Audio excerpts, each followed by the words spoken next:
This is E&P Reports from Editor and Publisher Magazine, the authoritative voice of news media since 1884, serving newspapers, broadcast, digital, and all multimedia news publishing.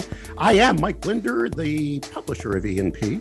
If you are listening to us on your favorite podcast channel, please follow, watching us on YouTube. Hit the subscribe button just below me, hit the bell to the right. You'll get an update each and every time we upload a new episode of E&P Reports.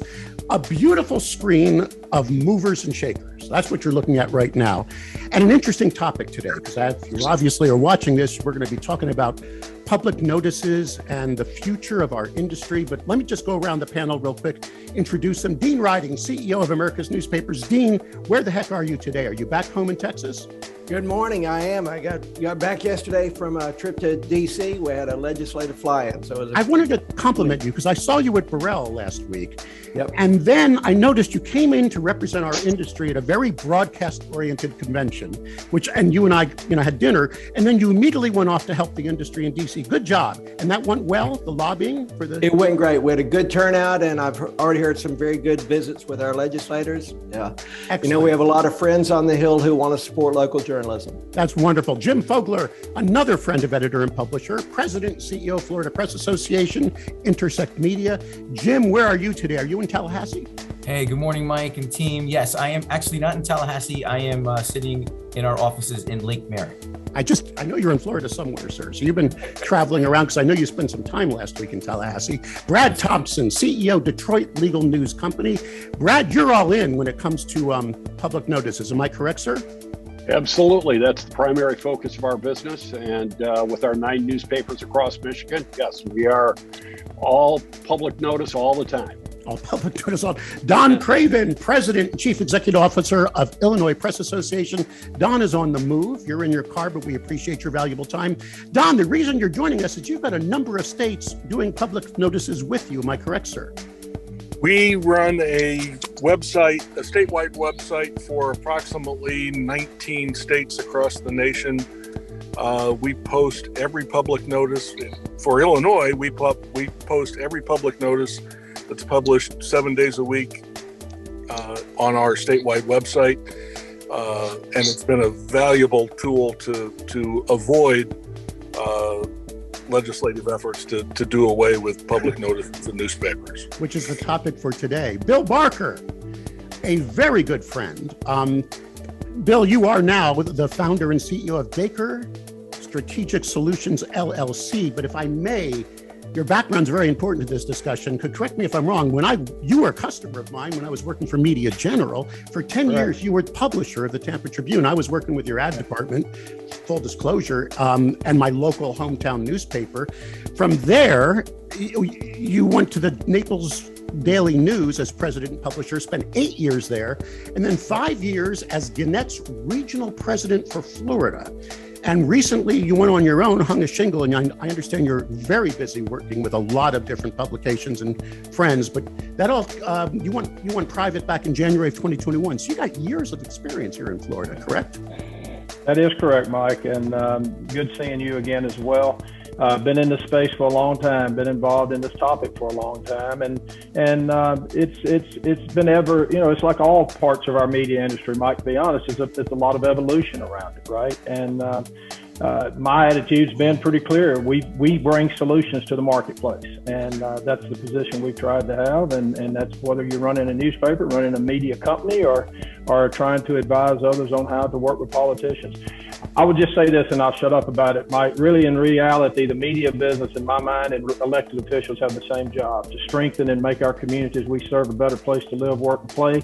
And we ought to have an ability to come together and collaborate to do that job. And that's what we try to keep out in front of for the most part. Sam Morley, General Counsel, Florida Press Association. Sam, welcome. Thank you, Mike. Good to be here. I am in Tallahassee, and it's been a long 2 months. Our session is winding to a close today. And it's been a hectic session. We'll say that too.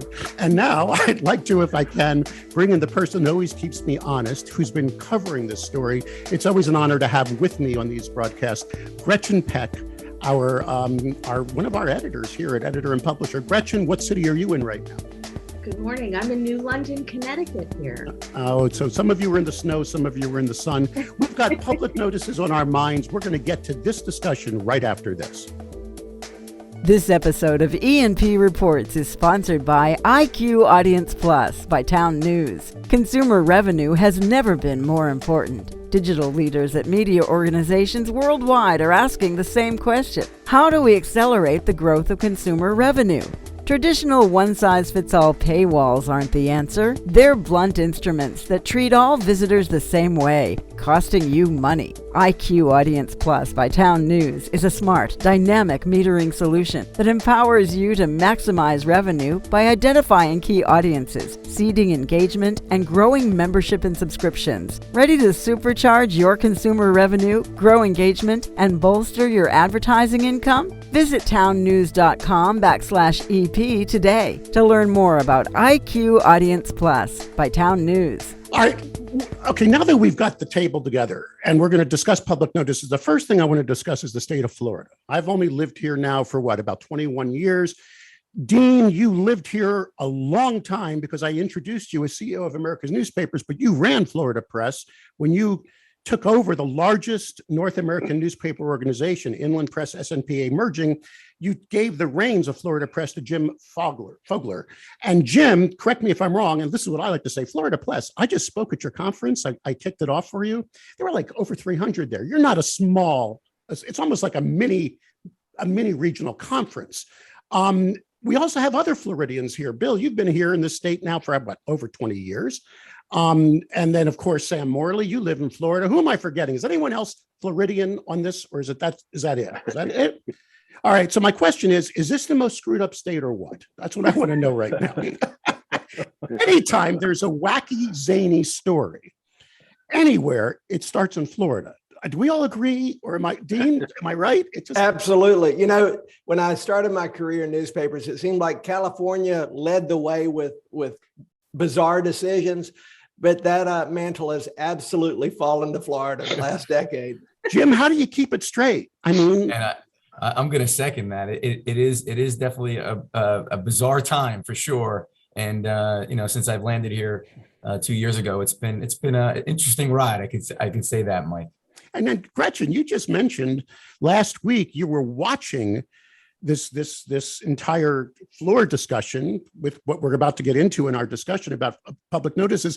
But how did you phrase that again? How many issues went down that day in the Senate? Can you say them again? Well, they covered CRT, book banning, and how to diminish revenues for newspapers all in one morning. But wasn't it the previous day or a couple of days before we can't say gay, and did not one of the senators start screaming gay, gay, gay? That was Farmer, that as right? Well, yes. Yeah. Oh, God. All right. Let's put all that aside. Still important work there. We've already reported out and all that. Let's talk about what happened. HB 7049, right? The Senate voted 26-13 of changing a bill that was already in place just a few months prior. And the bill, you guys worked your tail off for, right, Jim? I mean, this was a big deal. Big deal. Bob, I was going to say, Bill, you were part of that. You actually were sitting in senators' offices, right? Can you explain your part in this bill when you were in? Go ahead. Yeah, I mean, I was on the board of Florida Press Association at the time, and I was still the regional president for Gannett, and I was transitioning out of Gannett and in between. And so it gave me the latitude really then not to have a biased position as the leader of one of the largest media owner in Florida, but being an independent now with just a lot of history and background in the state. So I teamed up with Jim and others with Florida Press Association, and the bill sponsor, Senator Rodriguez, just happened to be representing the area I live in as well. So I knew Senator Rodriguez as well as the incoming president of the Senate, Kathleen Passidomo, who is also from Naples.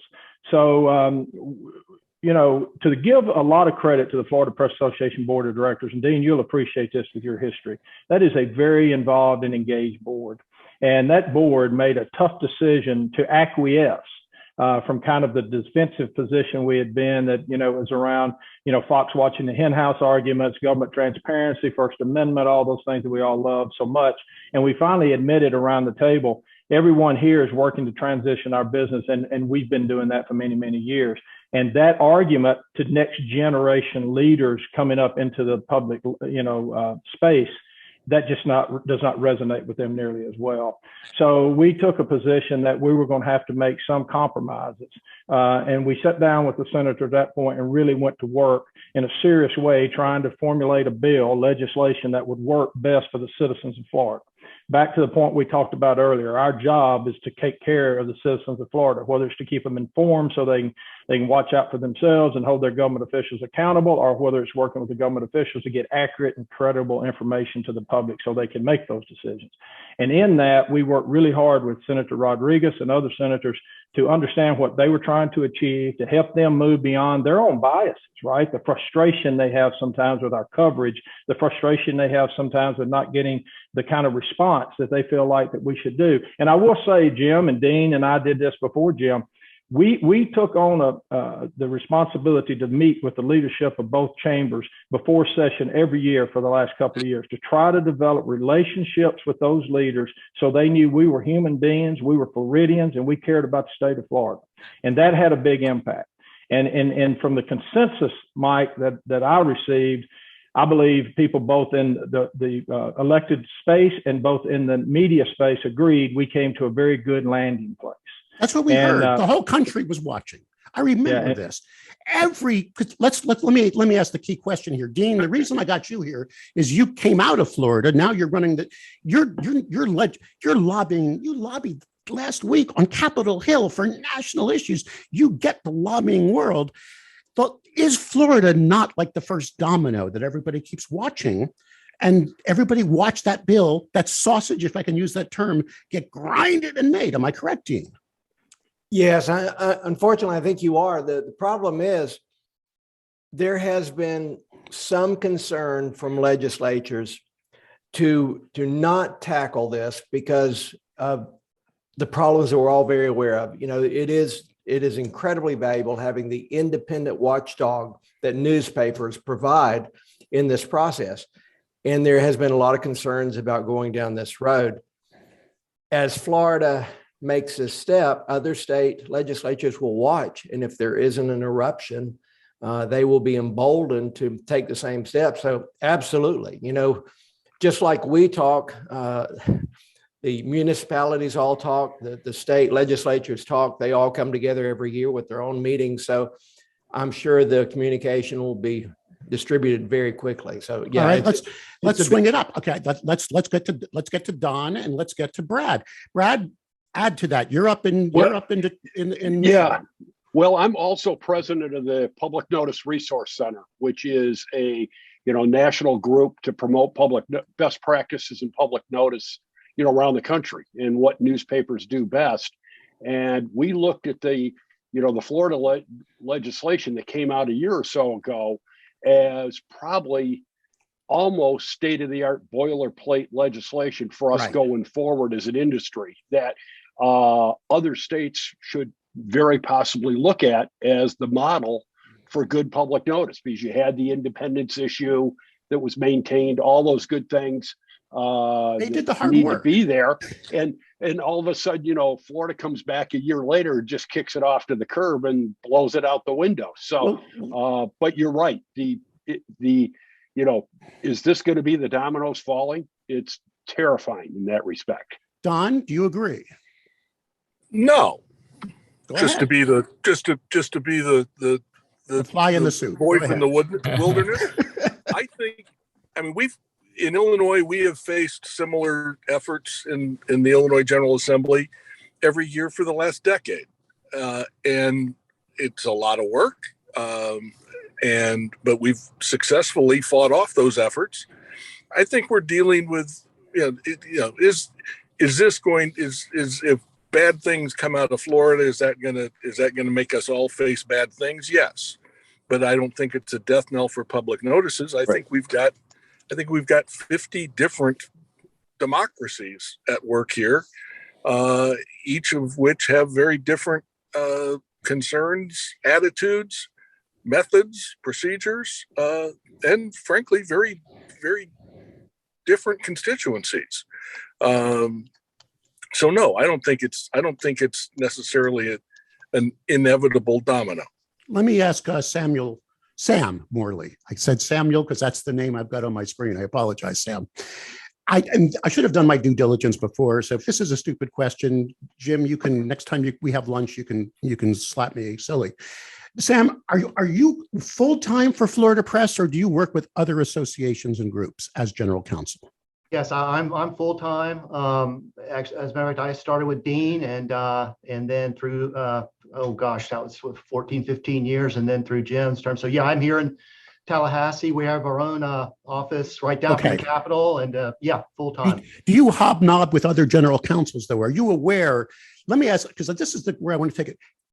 Was it easier in the past for newspapers to have the juice and the influence to lobby more effectively? And are you noticing, compared to other associations, that we're losing some of that juice? Yes or no? That's where I want to start with you. Are you getting some of that or not? It's a really good question. Quite frankly, yes, because of the the publishers being diminished in number. When I started, there were publishers at every paper practically. And then they went to regional publishers, and now it's just not as many. So those local connections were a big, huge benefit to the association, and they're just not as many now. Let me then get to your boss, Jim. Your employee there just made a pretty big statement. He said that in the past, when every newspaper was represented by a publisher, we had a little bit more influence with Congress. Do you concur or disagree? I do agree with Sam, totally. All right, Dean, you just came back from a fly-in. Your opinion, and I'm not trying to pick on anyone here, but just, sure. Mike, I'd like to make 2 points. First of all, I found, particularly working in Florida, that a lot of our power, frankly, was from publishers at some of the smaller papers. They really had the very close relationships with their legislators, where they had the ability to talk to them about issues. They kept that line. They knew how to handle it, but they had the relationships. But having said that, due to the economic challenges facing the industry, we've seen that so many companies have changed the lines of responsibility. So it's resulted in a structure that no longer supports the traditional publisher position.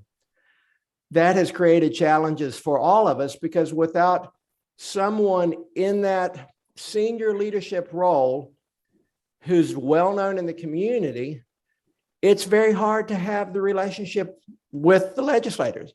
And, I think it's a very difficult position to put your editor in. And, occasionally we've seen that, but that just really doesn't work. All right, Bill, you stay on the sidelines, Bill. I'm not ready for you yet, because I'm going to circle back to you in a second, because they're talking about your life, Bill. So just hang in there, because I want to get now into our other states. They're here. Don, you have been the fly in the ointment before. Do you agree or disagree with where this discussion is going?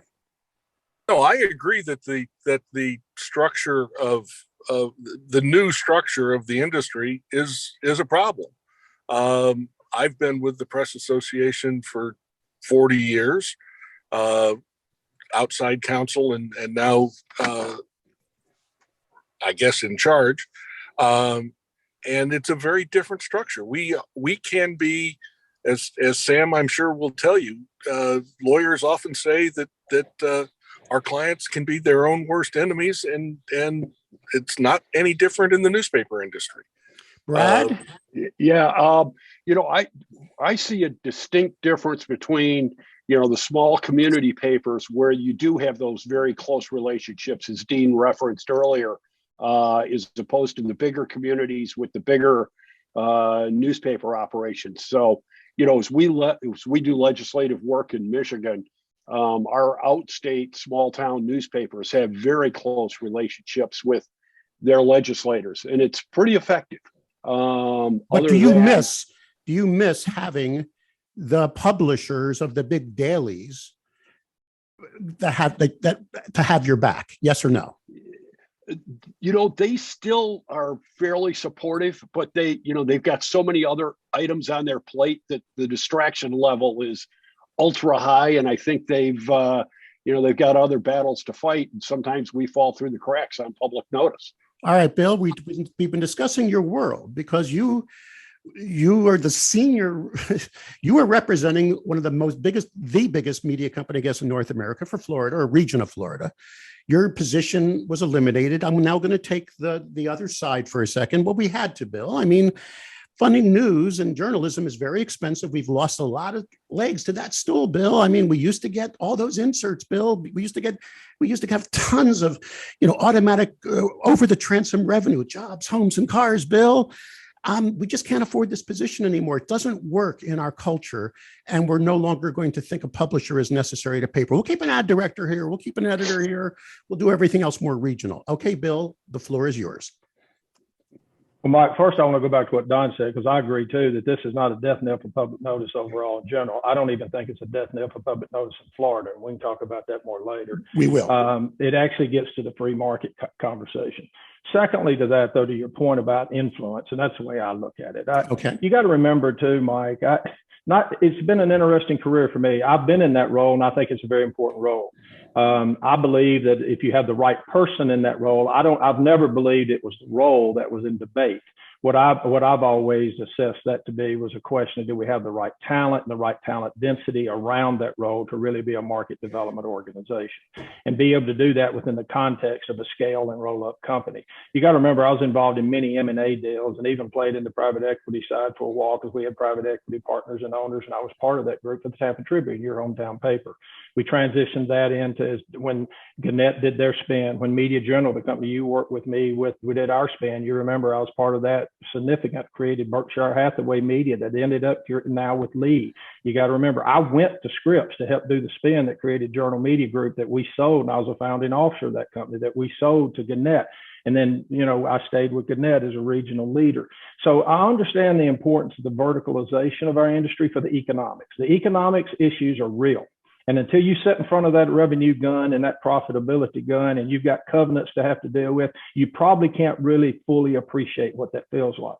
But on the other hand, we've all known all along as we did that we needed comprehensive understanding of our business. The biggest disconnect I see in this question around this role is, as we verticalize more for the economics, what we've lost really is the horizontal understanding of our business, how we blend the role of the consumer with the role of the local business community, with the role of those leaders and how they came together and led thought.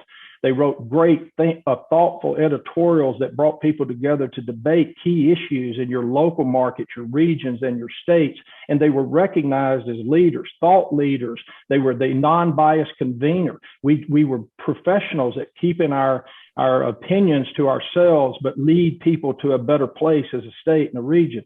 We also had a huge responsibility of standing up in front of our employees and being an inspired inspiration for them, inspiring a vision, modeling the way for them so they saw that there was hope. We had a right to win. We stood in front of high levels of criticism. And I agree with Dean. Having been a publisher, I would have never put one of my editors in the role of having to make a business decision or stand in front of the market in terms of business connotations. The beautiful thing of what the publisher did is they lived in both camps. Exactly. They had the responsibility to bring the revenues to fund the journalism. They had the responsibility of the community to be good business leaders, to help the business community and the ecosystem that drives business forward to be a healthy place to do business. And then they brought those two things together and demonstrated to the marketplace what credibility really looked like. Until you've had a very large advertiser call you up because they didn't like something one of your reporters wrote. And part of that we know is part of what we struggle with legislators in this space. Until you have the experience to sit in front of that person and explain why they benefit from that because of the credibility that their brand gets from riding along with that, you don't. And now, look, a lot of my colleagues, I love them to death, but they've just never been in that hot seat long enough and had enough mentoring and enough relationship around them to be comfortable with that conversation. Because they're so weak. They're so bottom line. Just say this one thing. Yeah. If you're weak in that, the people you're debating with or whatever are going to take advantage of that. You've got to have confidence. Dean, I proudly have a picture in my office of me sitting with George Mitchell. I don't know if you guys think back. He was the Speaker of the House, And we also had Bill. I was president of the Maine Association of Broadcasters. And I was in his office as the Speaker of the House at least 6 times from the National Association of Broadcasters. I was general manager of a radio group, and I had my punch list all the time. This was before there was email. They would fax me, and then they used to, here's who you're going to call, here's what you're going to say. I was flown in. I was put into a room with 3 people, told exactly what to say. They prepped me, and then I went to see him. You just came back from Washington debating lobbying legislation that benefits not just us, but also broadcast, right? I mean, it's about supporting, quote, local journalism. Are we still that organized with the lack of those local I mean, I know you're organized. I'm saying they still got it, right? I mean, their GMs are maintaining, they're having coffee once a month with their local legislature. Am I saying this correctly? Yeah, I actually think on some levels we're doing better. I think there has been an increased willingness of publishers and owners to step up and be part of the process. They know that in addition to representing local journalism, they represent a local business. They have a right to go talk to their member of Congress and say, hey, we need help. We need this.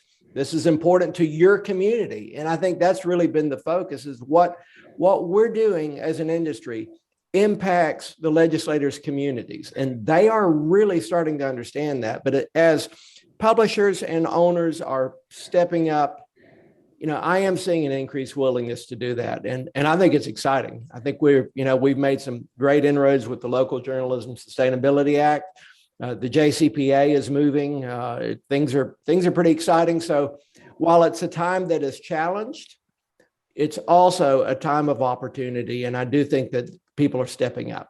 All right. So let's. It's interesting, Mike, just to add real quick, COVID has almost made it easier to meet with legislators. We've had many more publisher meetings in Michigan because of Zoom availability, where you can get a legislator for 20 minutes and you get your local publisher plus our standard legislative team. We've done, I think, 180 legislative meetings in the last 12 months. Whereas if we're doing it all in person up in Lansing, it would be a fraction of that. So, a lot more face-to-face. Well, not face-to-face, but sort of face-to-face. All right, I got 10 minutes left. Let us now get back to to public notices. And I've heard some really good, first of all, Jim, you're still vertical. Congratulations after a tough few days. I mean, you were on that floor every day, right? I mean, you were texting me and I heard we were working it hard, Mike. Very disappointing week, this week. But like Bill said, it's not over. I mean, we got a great solution. We're going to continue to work on that solution. We're going to prove this out this year. There's still a lot of good stuff going on, despite the legislation that is passed. We're not giving up. Okay, so let me go back to our friends in I want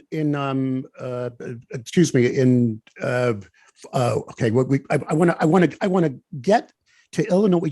I want to get back to Illinois, and I want to get back to Michigan. In Illinois, Don, you said you got it covered. The dominoes ain't going to fall. Is that correct? Give me some positive stuff now. God willing, and the creek don't rise. Okay. We've had a bill in every year. We've had a bill for the last 10 years to move all notices from newspapers to government websites.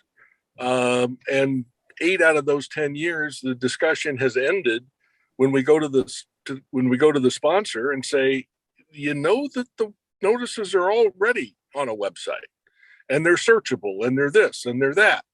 And they don't know, which tells me that we haven't done a good enough job of teaching our General Assembly that this website is here and this website works. Okay. So we've been working on that. The other, small story. We had a bill this year. We, like everybody else in the country, got hit with a storage lien bill this year to take notices of sales of storage lockers out of newspapers. And we got our butts kicked in committee the first time around, and then we figured out that we got to make it about something besides revenue for newspapers. So we went out and got and made connections with friends that we hadn't had before. The Coalition for the Homeless, the Coalition for Other Underserved Communities, the military, and we made it about them. We made it about the people who are about to lose their stuff, rather than the $55 for the local newspaper. And it worked. Bill died. So what I'm hearing here is everybody take a breath, don't lose hope. It was a bad day in Florida, but let's just shake it off and stay strong. Yeah. Gretchen, you've been talking too much here, but is there anything I'm missing? Is there a question you've got from the editorial team for this group? Well, I love, your confidence, Don. I really do. And I hope that holds true. But as you all are probably aware, we've seen a lot of boilerplate legislation running across the country. We just published a story about anti-boycott laws that sort of have been introduced at the state level in more than 30 states and didn't get any press on it. People don't even know it exists. But the lobby for that is very much at the national level. And I worry, because we've been talking about public notices now for 10 years or so, that we're going to see that happen. Just curious about what the lobby is out there, what you're observing, and how strong it may be. We're not seeing much in that regard yet, at least in Michigan. And, we've had public notice bills to take it out of the newspapers for at least 15 years. And as Don said, we fought them back every year. It's a never ending battle. I think, in the coalitions, getting those coalitions is critically important, and showing the benefit of those notices to the public and the specific groups is critically important. And, internet only disenfranchises a large number of people. I think legislators are responsive to that. There are some basic due process arguments that you can bring up, and some legislators will register, that'll register with them. The independence issue is clearly a huge focus, and depending on what party's in charge and which party's not, and the fox watching the hen house, that argument that's a biggie. So that resonates. I think we've still got a lot of life left in us. I'm optimistic. I'm beyond cautiously optimistic that we're going to make this work. But it's not going to ever let up. I would say that, because PNRC monitors legislation across the United States. Other than the Florida debacle, actually, we're in pretty good shape nationally with legislation. Jim. Overall. So we just went through a debacle, Jim. He just labeled it. Okay. I'm sorry. It's okay. Dean, you wanted to add something to that. And I also want you to tell this. Remember, you got thousands now, news publishers, news executives, news media executives listening and watching right now. So Dean, also tell us what we got to do to stay in control. Go ahead, Dean. Sure. So I think it's important to make a distinction about the Florida bill. And I do think that this will embolden other legislators to take it on. But I think it's important to note the problem in Florida was really driven, as it has been before, because it was appears to be more of a personal vendetta. Someone was angry at their newspaper. They didn't like what their newspaper did. The reality is public notices in newspapers is good public policy. It provides a great way to inform the local constituents about what's going on, whether it's a zoning change, school board, the way they're spending the money, or whatever else. And when a newspaper goes away, taxes go up, and public notices are a very important part of that. So what we all need to do, in my opinion, is if our publishers don't have a relationship with their local members of Congress for the state or the federal level, they need to go and introduce themselves. They have a right to do that. It's important to do that so that when those bills are filed, they can pick up the phone and say, hey, this would hurt your local community, and here's why. They need to form those relationships now. Sam, do you? We've been keeping you in the background here. Sorry about the word debacle, but it's out there. Sam, sorry about that. What are your thoughts? Yeah, it was a bit of a perfect storm, and I agree with Dean about it being there was some vendetta going there, and I think it was really a bit of a top-down evolvement. So we're going to be back next year. I think there's going to be problems with the way the bill was constructed, and we're just going to keep working at it, and hopefully they'll finally see the light. We thought we had a solution last year. We spent hundreds of hours arriving at that delicate compromise, and for this, that, or another reason, they decided to do a 180 on us, and that's what we faced. And it was just a difficult thing to fight when the leader is going one way. Their followers will want to follow. Jim, Mike, I have one quick suggestion. Yes, go ahead for it. Have the editorial teams review and look at some of those public notices. They can be a great source of front page or editorial content, and it will prove the value of the notice. I'm surprised that editorial teams may not be looking at those. You'd be amazed at how many do not. PNRC runs an annual contest and gives cash prizes to people that do that. But it's amazing how many newsrooms don't pay any attention to them at all. It's the old, when you hand the employee handbook to the employee and you stick a $1 bill on page 26, and if it's still there, they just no wonder you're running the contest. Because you could get a lead right out of that for a great story. There's a lot of them there. Yeah. All right, let me swing back to Don for one last thought. Don, from Illinois, you seem to have your hand on the tiller properly. Final thoughts to the industry on what we can be doing better. Contact. You have to get your members to make those calls just to say hi, to introduce yourself, so that when you need those calls to be made, you don't have to spend the time on the introduction. Yeah. It's a pain in the ass. It is hard to get them to do it, but it's essential. When you do your, I know, Don, the state does training. You give them webinars. You try to get everybody on board to teach them, not teach, but just give them the tools they need to be effective at influence. Do you get good participation? Yes. Illinois. Okay, Illinois is a different state than Florida. Illinois has, as we all know, every state's a different state than Florida. Illinois has Chicago, yes. But then we have the Tribune, and we have the Sun-Times, we have the Daily Herald, but we have 437 other small, sometimes mom and pop, sometimes been gobbled up by others, but we have all of these newspapers and all of these communities across the state, and we focus on them. That's why we're here, to help them. The Speaker of the House is not from Chicago. The Senate President is not from Chicago. As a matter of fact, both of them were newsboys when they were young, and we stay in steady contact with them through their local newspapers, and we do the same. We do the same across the state. Bill, you got your shingle hanging right now, Bill. So. Well, there's just two things I'd like to say, Mike, related to playbook. One, know your chambers and know the makeup of the chambers. Remember, this legislation went down party lines, so you got to remember that. Secondly, who are the influencers coming up in those chambers? Many of them did not grow up throwing newspapers like most of these did, or reading them, so they don't understand the responsibility and role that our industry has played in the betterment of our states. You got to educate them. To Don's point, you got to get them early.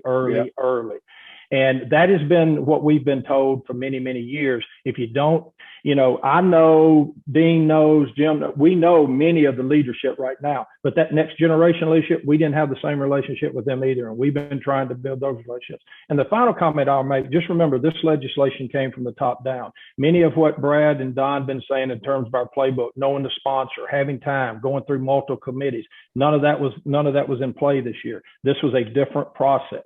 So my only advice is just be careful not to think the way it's always been is the way it's going to be going going forward. And if your chambers are made up, understand the makeup of the chambers and how that plays into the parties talk track, and work that hard. Jim, I'm going to let you have the thing is, the vendetta piece happens in virtually every state. And that's that's the scary one right there. Yeah. All right, Brad. All right. So Jim, I'm going to let you have the final say here because thanks, Mike. And I'm just going to echo what everybody else was saying, right? It's all about relationships. And at times we break those relationships, right? And I'm going to say we need to be more responsive. We need to get back to our senators. We need to build those relationships. I heard that, we're doing a lot of these Zoom calls. Well, guess what? There's nothing like shaking somebody's hand, looking in somebody's eyes, meeting them in person. We need to do that more often.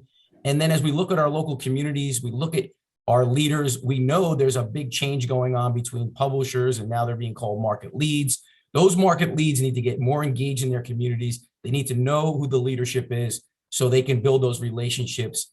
And that is so, so key today. And I think we've lost a little bit of that, especially in Florida when, hey, two of the top leaders in Florida, leadership, by the way, they lost their local community publishers.